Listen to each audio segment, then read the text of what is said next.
Cincinnati side, they're trying to win their first playoff game since 1991. They've lost, I think it's 8 straight playoff games. It's hard to imagine it's been that long for a Bengals franchise that seemingly was in the playoffs every other year under Marvin Lewis.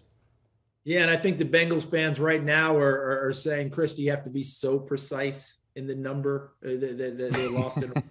You have to really put that and throw a little more salt in the wounds. But you're right about that. Look, what Marvin Lewis did there as he built that operation, and then year in and year out, they were competing for the AFC North title and a possibility of getting to the playoffs, being a wild card, but not not able to win one of those games. Had many opportunities. I think the biggest one was that Pittsburgh game. Remember? That game was in hand, but they brought in some guys that you worried about going into it. And during that game, they were the ones that cost them. Pac-Man Jones, Vontaze Burfict cost them down the stretch. Not entirely, because Burfict made a heck of an interception that game as well. But the big penalties that crushed them. Now it's a new time, a new regime. Zach Taylor is the head coach. But Joe Burrow is the quarterback, and that team believing in him, and him having the same type of a swagger that Boomer Esiason, my colleague, our colleague here at CBS Sports, had when he was the quarterback of those Bengals teams that went to a couple of Super Bowls.